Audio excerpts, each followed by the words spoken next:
So you admit that it was the board you wiped your bloody hand on? Admit it. What's to admit? It's there plain as day for all to see, a smashing print in my right hand. Perhaps you wanted to hide that handprint, so you righted the notice board and pushed it into the corner, didn't you? No, imagine the weight of that great lump. Do I look like a powerful and well-nurtured man? Well, did you see anybody else moving the board? I've got nerves of steel. I can tell you, but even I have my limits. There was a body on the floor in front of me, and the Grim Reaper himself standing over it. There was precious little light inside either. The bottom lip was all a quiver. In other words, this witness is unable to give definitive testimony on that point. Yes, so it would seem.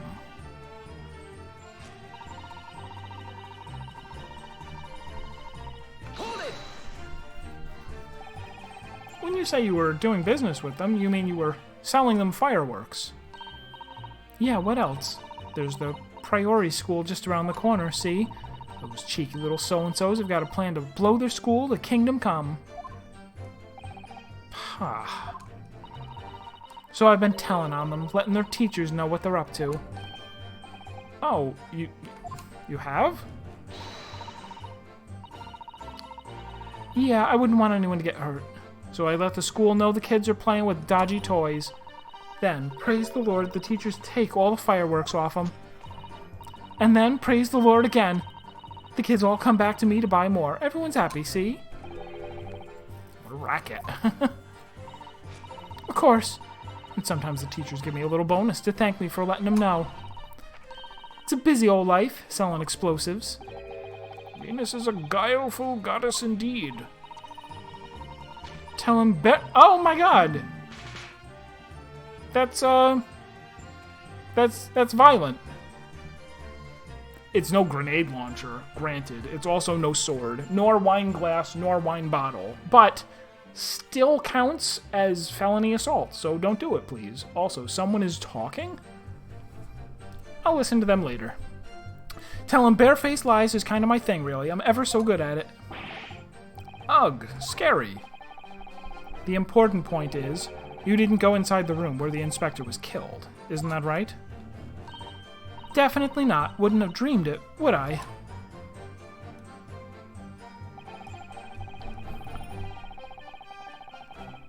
I'm just an old man looking for my monkey. But you did go to see what had happened in the room, didn't you? Fresno Street is my whole world. It's all I know, and I know all of it. I have to make it my business to know if I want to hold my sign up high. So you did go to see what had happened. It's not the destination that's important, it's how you get there, isn't it? Did you notice the notice board in the room? Notice. If you think about it, we're both the same species, aren't we? Both different members of the sign family. So if I'd spotted it, I might have tried to tip it up out of a sense of rivalry, I admit. Someone really needs to tell you that you're Homo sapiens, not Homo sinians. Does that mean you didn't notice the board? I can only repeat what I said before. I didn't notice Sign Senpai. I don't know anything about anything. In which case, just who was responsible for moving the notice board? Hold it! What exactly do you mean by that? In Japanese? Oh, come on now, don't tell us you've not noticed. He looks like he hates everything in the world, that fella. But not notice boards. They're the one thing he likes. You can see it in his eyes. Can't say I'd ever noticed. Notice. I'll tell you one thing for free, though. Never took my eyes off that man on the floor, or off the Reaper, not for a second. Sorry? Well, I was that scared. I couldn't. You never know what a fiend like that might do if you look away, do you? If you didn't take your eyes off the defendant, you should be able to confirm, categorically, whether or not he was the one who moved the notice board. Aye, that I can. The Reaper did nothing of the sort. I can swear to that. I couldn't have missed it if you'd heaved the thing upright again and dragged it into the corner. Right. I'm glad we've cleared that up.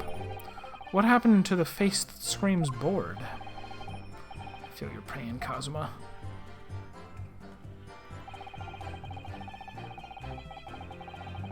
Hold it!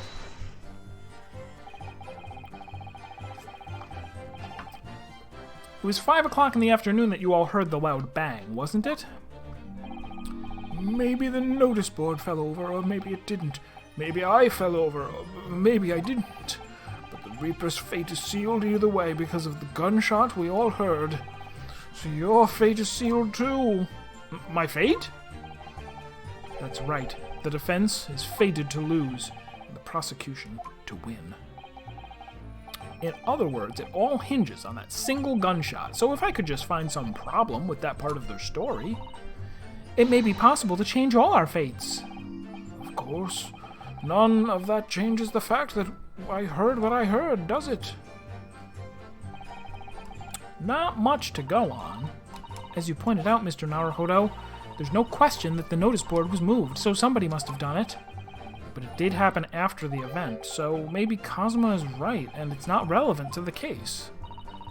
But it seems to have been deliberately positioned so as to hide the body from view, so I feel sure that there's some deeper significance to all this. Yes, I know what you mean. I have no doubt there are more clues to be uncovered. You're on the right track. I can feel it. So follow your instincts.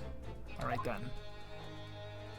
My instincts drive me to talk to the lady who's constantly wiggling her hips. Alright, so we fast forward until the assault with an explosive deadly weapon.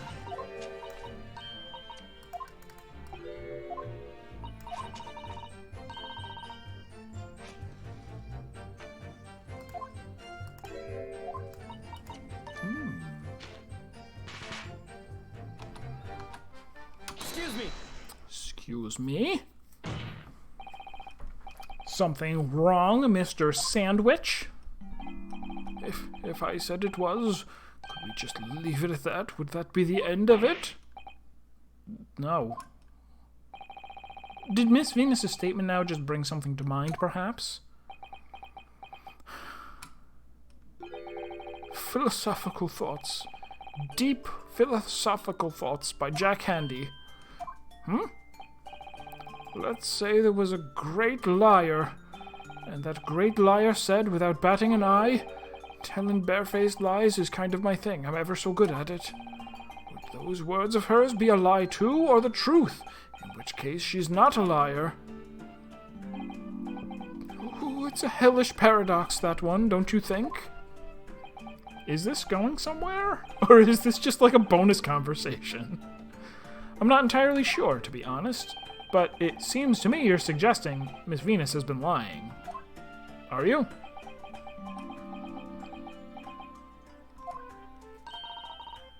What do you want about, old man? Trying to cause trouble, are you? Keep on like that? And I'll wrap your whole body in firecrackers and set them off. That'll give you something to tremble about. You have a startlingly disturbing mind behind that sweet and innocent face, young lady. So, Miss Venus has lied in her testimony. Is that what you're saying, Mr. Sandwich? Well, if it means I'll be burning in hellfire for the rest of my days, so be it. Yes, that's what I'm saying. Can you elaborate, please, sir? Old blabbermouth here headed for the room where the gunshot seemed to come from, but there was someone else who crept up the stairs behind him, too. That's right. That rotten liar over there.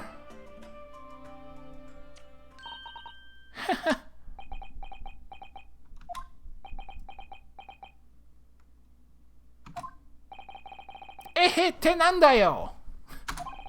Do you mean to say that you did in fact betake yourself to the scene of the crime after all?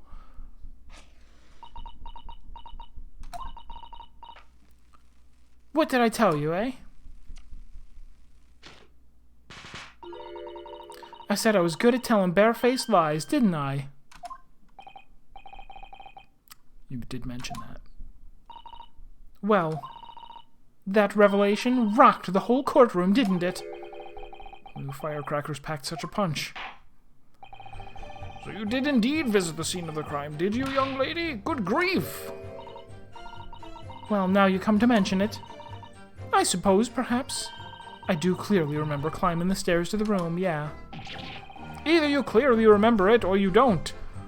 はっきり言葉に出してもらおう! Well, I shall consider a fitting punishment for this perjurious act later. Even though we all know, off the top of our heads, death penalty. For the time being, you will immediately amend your testimony to reflect the truth. Oh yes, my lord, of course. Maybe I did sneak behind gossip and have a little peek into the room where it all happened. Okay, you make a habit of lying, do you, Miss Venus? Well, I suppose so. I don't really know, to be fair. If you want my advice, though, take everything I say with a big pinch of salt. Alright, but you did in fact go to the room where the victim was killed on the day in question, didn't you? Oh, please, as if I would. I can't think of anything more terrifying. The truth, please. Well, alright, just a bit then. I mean, a girl my age is curious about stuff, you know? Did you touch anything at the scene?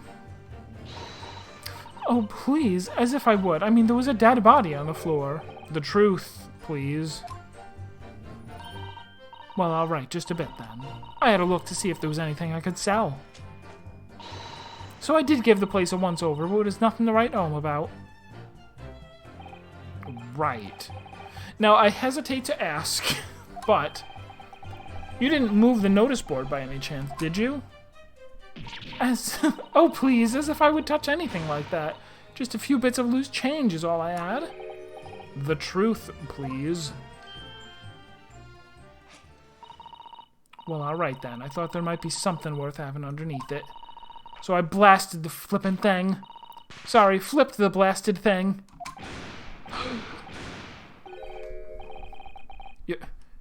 You're telling us that you did move the board?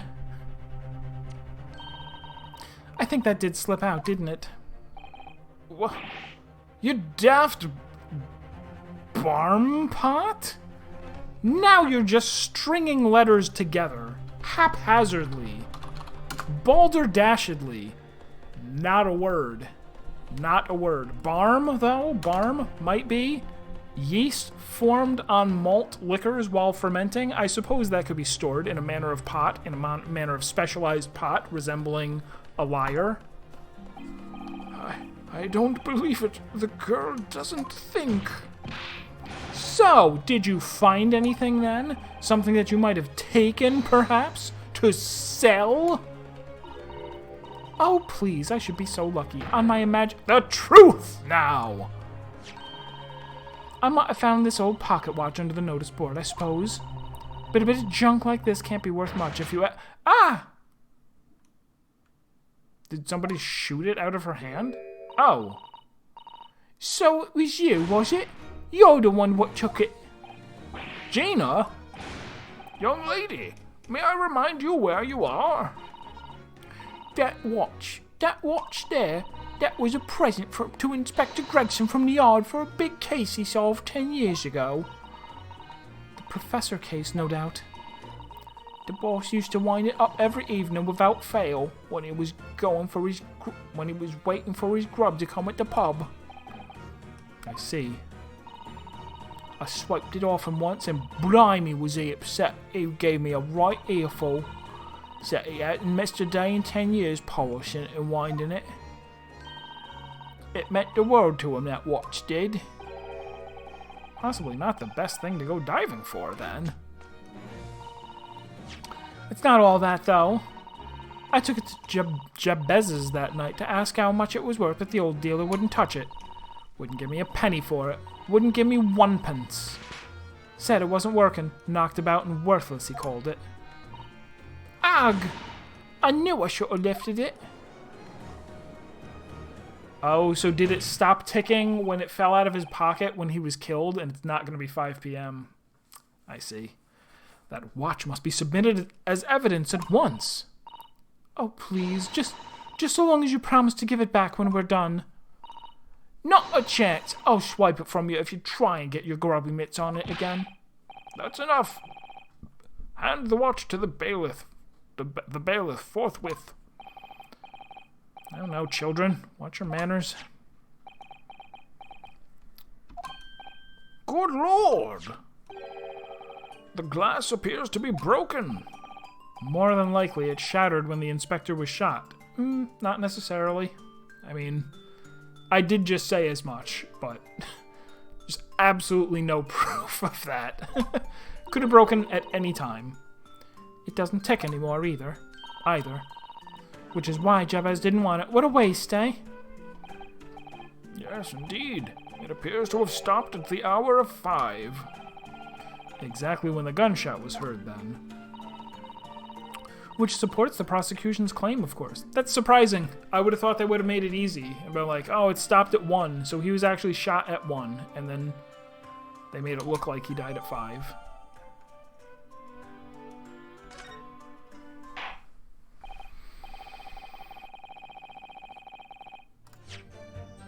Alright, so there's going to be something important here, right?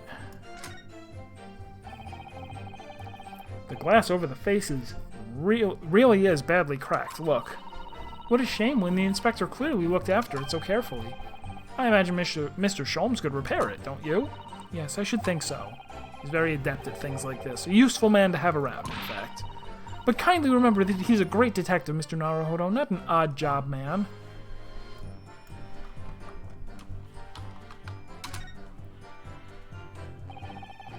There's a tiny little stub sticking out from this small hole here. Look. I suppose there must have been a little knob or something on that for setting the time.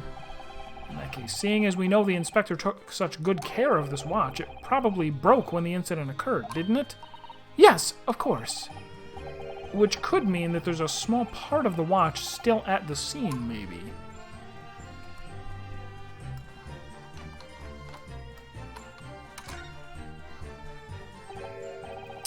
There's a tiny little keyhole here. Can you see? Yes, that's probably for the winder used to wind up the mechanism. Looks a little unusual, don't you think?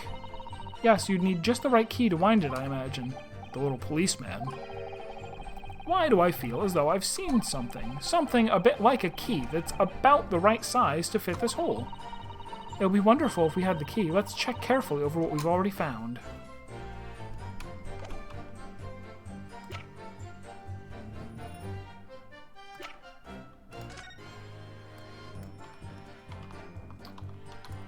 Where was it?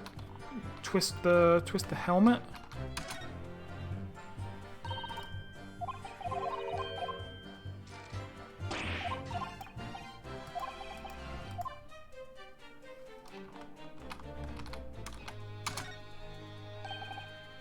Mr. Sauter, do you think perhaps this key could be the key for Inspector Gregson's watch? Oh, yes, it could be. Let's try it at once. There's not a moment to lose.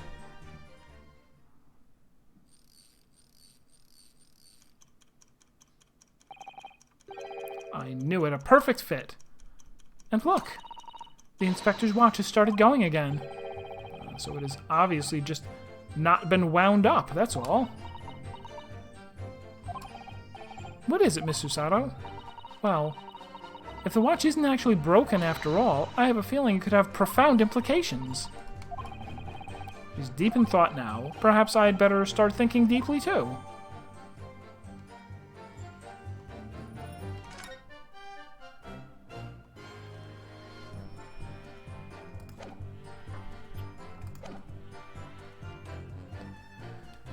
It would appear that the mystery of the moving notice board has been solved at last. And as predicted, it had very little bearing on the case. Ugh. Now then, continue with your cross-examination, please, counsel.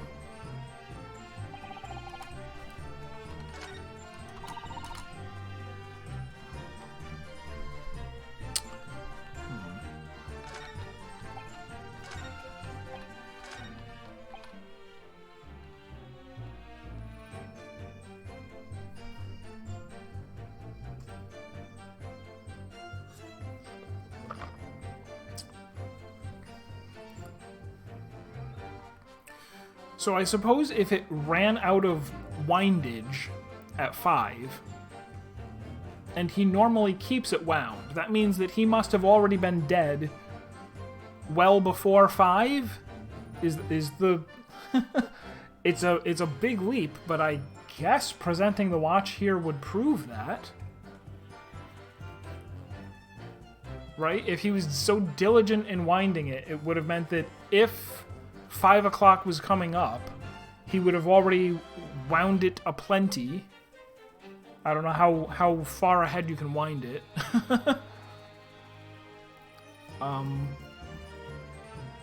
So it goes without saying that he wouldn't have been alive shortly before 5, or at 5. I guess I'm going to present the watch here and see if that works. Whoops. Now that we've modified it to say it's ticking again. Objection! Alright, it worked. I'm afraid that's not necessarily the case. Oh. At the scene, we found this key to the winder of the inspector's pocket watch. A key? And having wound the pocket watch, we discovered that it, in fact, still works. You see, the watch didn't stop because it was broken at all. And that fact completely undermines one of the most fundamental premises on which this entire case has been built. What? Order, order! But, Counsel, the watch was stopped at almost exactly 5 o'clock. Yeah, which is just when we heard that gunshot. It is exactly the hour. The time that was showing on the watch tells us nothing other than when it wound down. It's merely a coincidence that it happened to be at 5 o'clock. Even if that's true, the 3 witnesses here all heard the gunshot at 5 o'clock, so that's obviously when this crime was committed. No, that doesn't hold. Why not? Recall what Inspector Lestrade said only moments ago. Excuse me. The boss used to wind it up every evening without fail when he was waiting for his grub to come at the pub. He said he hadn't missed a day in the last 10 years polishing and winding it. It meant the world to him, that watch did. The victim was in the habit of winding his watch once a day, in the evening. We can reasonably assume, therefore, that he wound the timepiece on the evening before he died as well. Yes, that would be entirely reasonable. But if that's the case, you wouldn't expect the watch to have completely wound down by 5 o'clock the following day. How do you explain it, then? In summary, the evening before the day of the incident. In summary, the evening before the day of the incident, when the gunshot rang out in that room, the inspector was already unable to wind his watch. You can't mean... What would stop a man winding his watch if he's been in the habit of winding it every single evening for 10 years? The obvious answer is that he was already dead.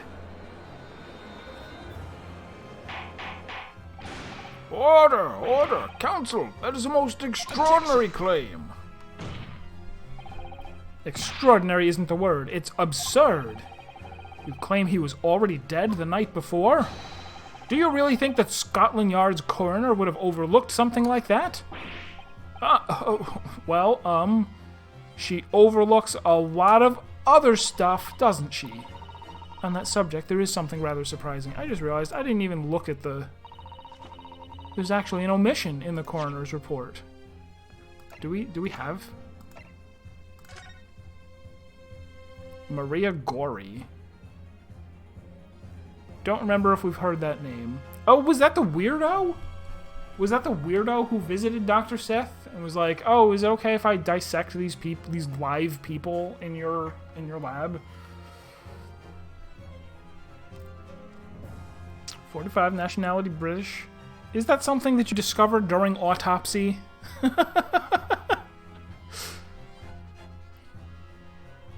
Time of death, blank. Yeah, I didn't even look at this. Victim was shot in the chest at close range from the front, resulting in instant death. Scorch marks at the point of entry. The bullet exited the body from behind. Caliber of the gun used matches that of standard issue firearms for members of the judiciary.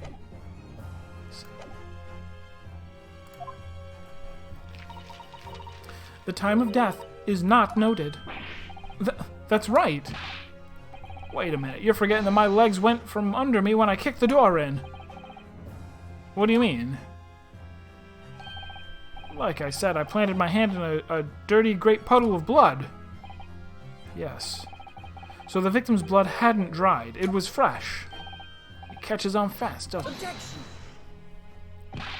But that blood could be explained any number of ways. It could have been put there afterwards. Somebody could have been just having a blood pudding. You guys eat those in England, don't you? Some fresh blood could have been poured. No, he's objecting to that already. Does my learned friend... We are friends. You've never called me your learned friend before. It's very nice of you. Does my learned friend think that fresh blood is available on every street corner? You just go to the corner store and buy some plutonium. They give you a vial of blood for free with it. Well, it needn't necessarily have been human blood, of course. We've been told previously that Scotland Yard has no way to identify blood as human. The problem is currently being researched. At present, you are correct. It is beyond our abilities. So then, chicken's blood could have been used, for example. It's certainly a possibility that this wasn't the inspector's blood at all. Objection! We're kind of reaching here a bit, but that works. But the gunshot was heard at 5 o'clock that afternoon. That's beyond question. Is it, though? What? Given that the time of death of the victim has already been called into question, it isn't beyond the realms of possibility that what these witnesses heard wasn't a gunshot at all. Oh, please, what are you trying to say? Us lot know what we heard, and it was a loud bang that came from that there room. Now you listen to me, a street seller's ears are his livelihood. I don't doubt your ears, sir, but all you can state with certainty is that you heard a noise. Eh? Explain yourself then, counsel. A noise that sounds like a gunshot could have been made with my attorney's armband. You fold it up and then you go, psh. It's very loud, unexpectedly loud. Could have been made with a gun. No, it's this. Take that! Take that. Well, the culprit could have used something like this, for example. Oh, really? A demonstration is in order then, I feel. What? Yes, please, show the court how you could use that to create a noise, like a gunshot. We're waiting, counsel.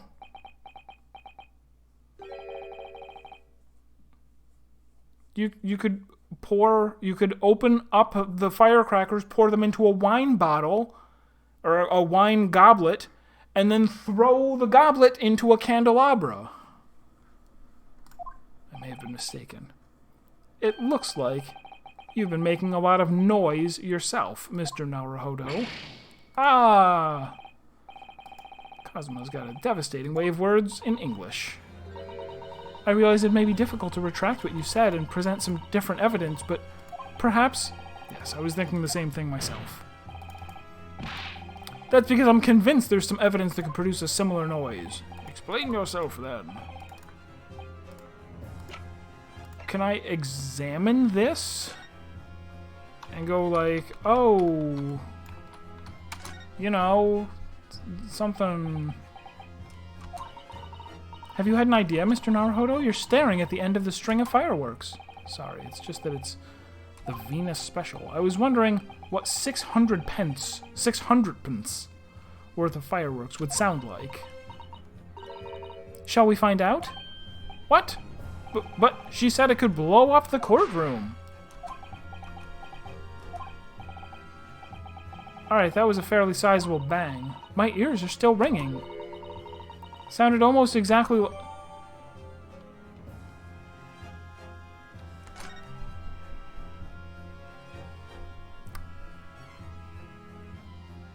if I needed to blow it up first, then how am I going to blow it up later?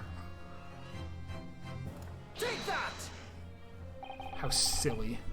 Something like this. The culprit could have set off one of these, the thing that I just showed you moments ago, to fake a gunshot. Good gracious! Even though you just said the same thing 5 seconds ago, suddenly I believe you. It's very reasonable. The very fireworks that are sold by the witness?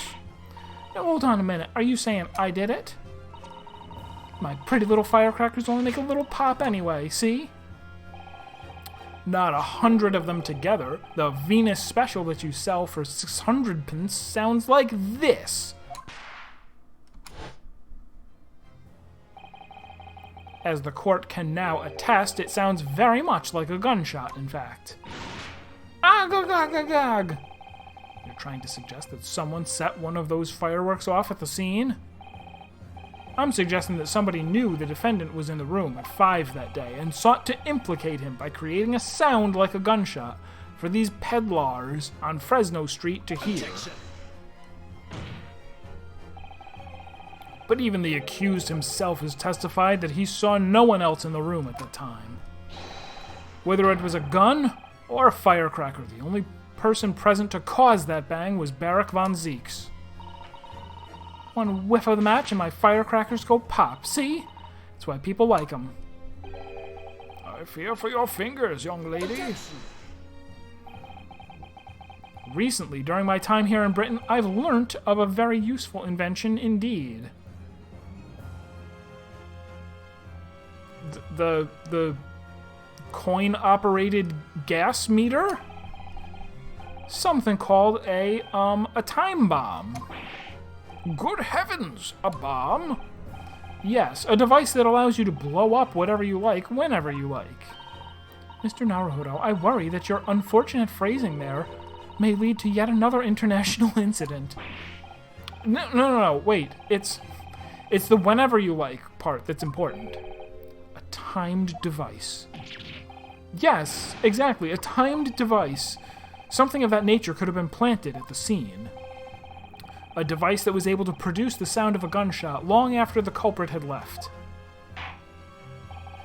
Your extravagant claim will have to be substantiated with evidence, counsel. What proof do you have to suggest in any way that a timed device was employed to create the gunshot sound?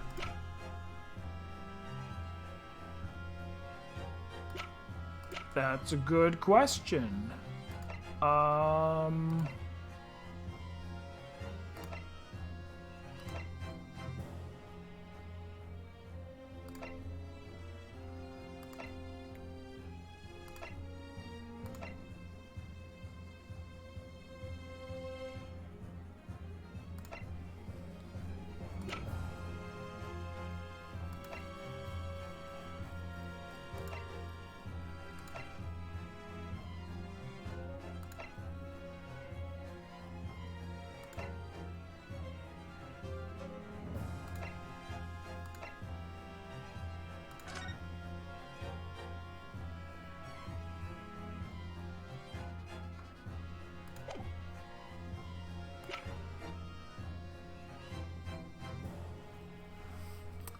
I have no idea. What proof do you have to suggest in any way that a timed device was employed to create the gunshot sound?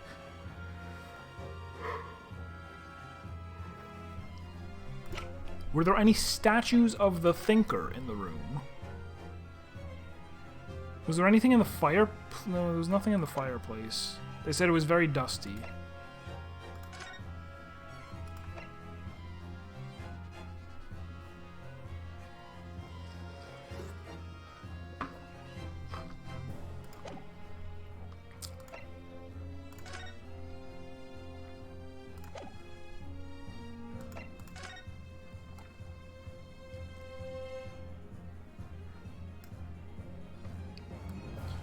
That brooch, it's not a real brooch, it's a time bomb. No. It's a remote mine.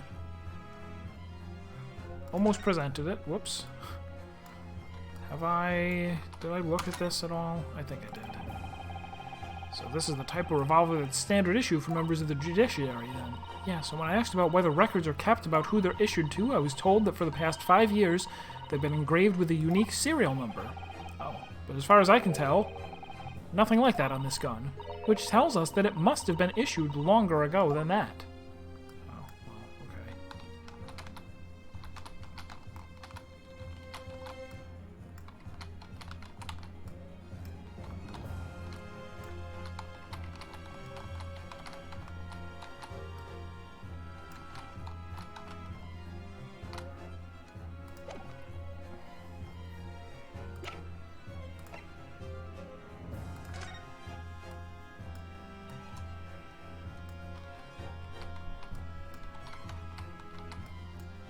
With this, no time bombs inside of the hairpiece.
Maybe I'm misunderstanding the question.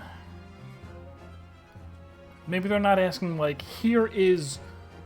Show us part of the top, like, evidence that there was a timed device in the room, but rather show evidence that the gunshot sound must have been made by a timed device?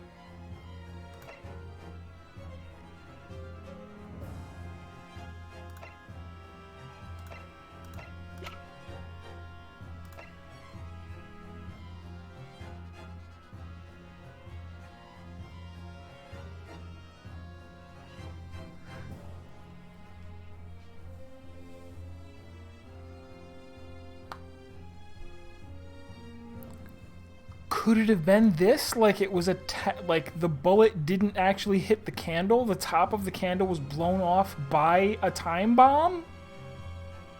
Take that!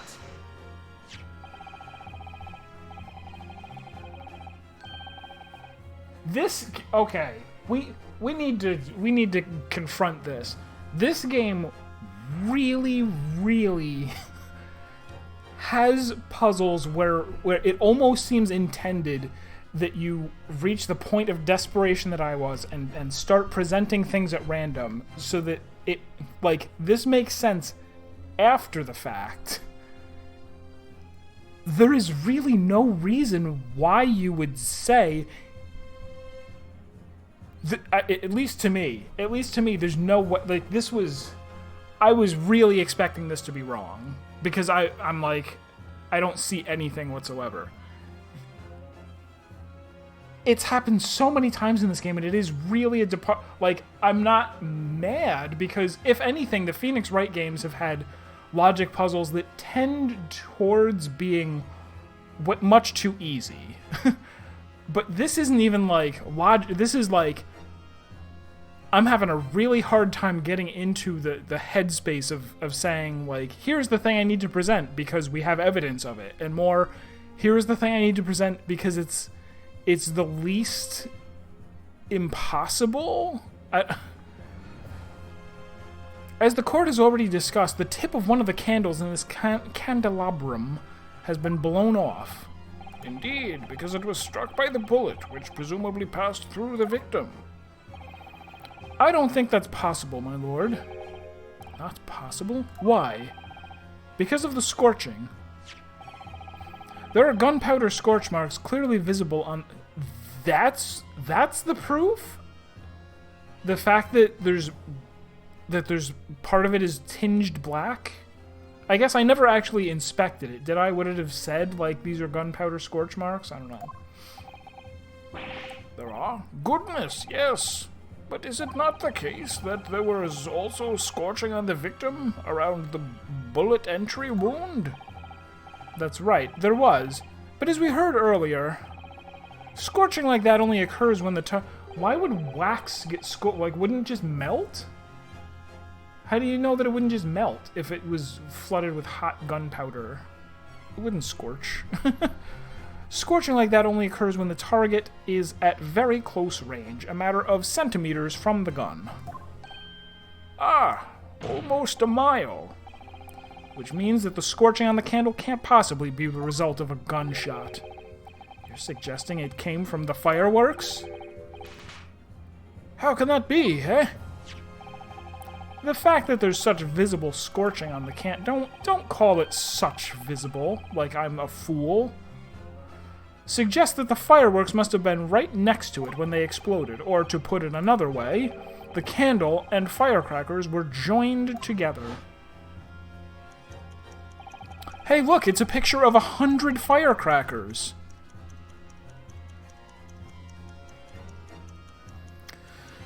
The culprit somehow attached 100 firecrackers at a point partway down the candle. Oh, that is clever! That is clever, though. I didn't think of that. The candle burns down, and then when it gets low enough, the time bomb falls off without igniting. Idiot.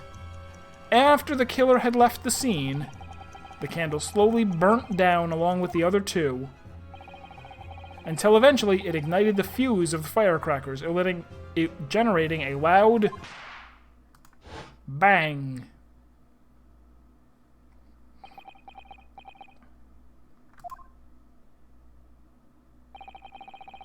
And that is how these three witnesses came to believe they'd heard a gunshot at 5 o'clock.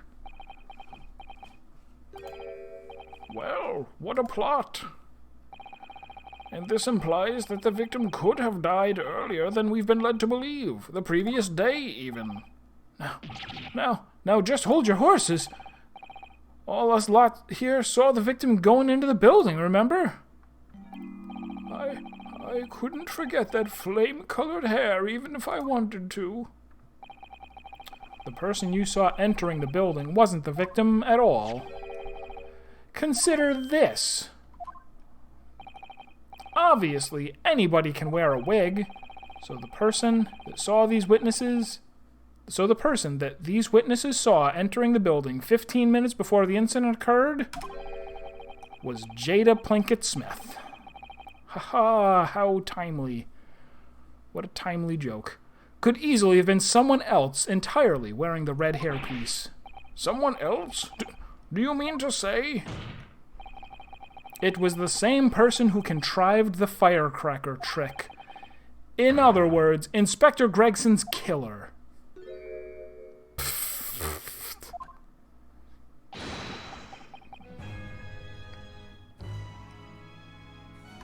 Can't believe you're laughing at that. Oh, very impressive, Ryunosuke Naruhodo. Kazuma? I'm really quite amazed you've come this far. But after all, wasn't I the one who told you that you had all the makings of a great defense lawyer? I also noted the lack of a time of death in this report, a stark omission. But as far as I'm concerned, this whole country's justice system leaves a lot to be desired. Rabble, rabble, rabble.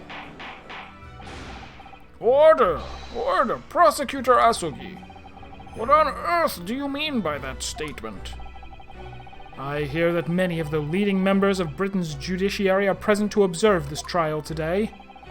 So we cannot allow even the slightest doubt to be overlooked. The defense's assertion about the time of death based on the victim's stopwatch is just conjecture. But, while the possibility exists that my learned friend may be correct, we have a duty to explore it. Well, certainly. I would agree with you. And what immediately comes to mind is, of course, what was Inspector Gregson doing? And where did he go on the day before the incident? Do you know? The inspector always carried out his investigative work alone. His movements were treated as confidential within Scotland Yard. Even within the yard? However, considering the evidence we've been presented with so far, I'd say it's fairly apparent what case the man was pursuing. Wouldn't you, my learned friend?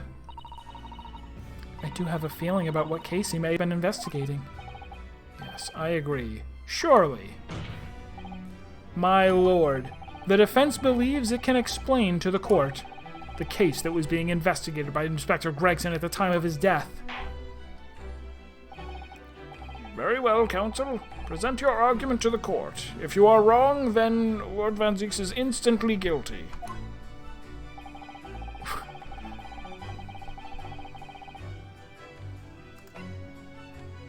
Take that!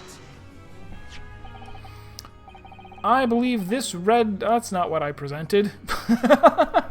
I believe this red hairpiece points to the answer. We might assume it was part of a disguise used to carry out an undercover investigation. Surely not. Surely a bright-colored hairpiece would only serve to make the inspector more noticeable. Yes, I've also seen that episode of JonTron about the Titanic. Yes, that's quite true. It would definitely have made him stand out in a crowd. Except, that is, in a crowd of gentlemen from the Red-Headed League. The Red-Headed League? So, you'd already worked it out. What on earth is all this about? Is there such an extraordinary league of gentlemen? Sean Connery? The Red-Headed League is currently under investigation for a grand deception. A deception of what nature, counsel? They've been targeting red-headed men across all of London and tricking them out of small sums of money.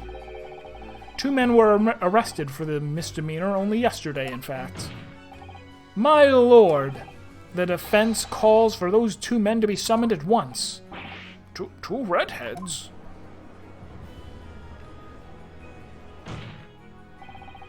Inspector Gregson clearly infiltrated the Red-Headed League using this hairpiece, so it's very likely that he had direct contact with these criminals.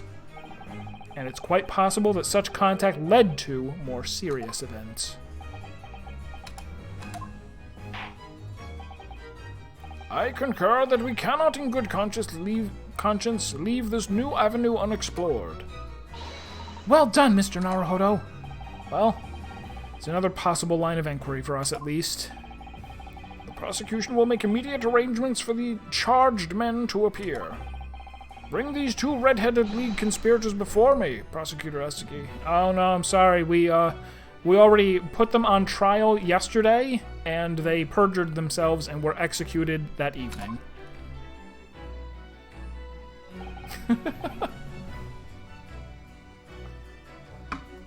At once, my lord. Very good. We will have a 30-minute recess. Court is adjourned.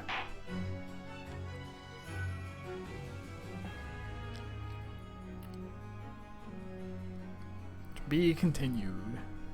Good timing. Alright, save here and put it up. Play some more on Tuesday, right? Tomorrow?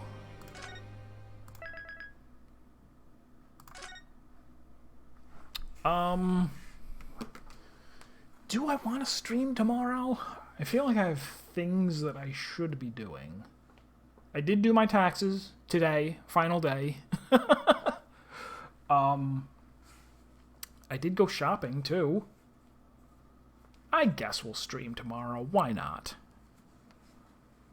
Why not stream tomorrow? Alright, that is it for today, though. Thank you for watching, or for any VOD watchers out there. Hope you enjoyed, and we'll stream more of this tomorrow. Have a good night.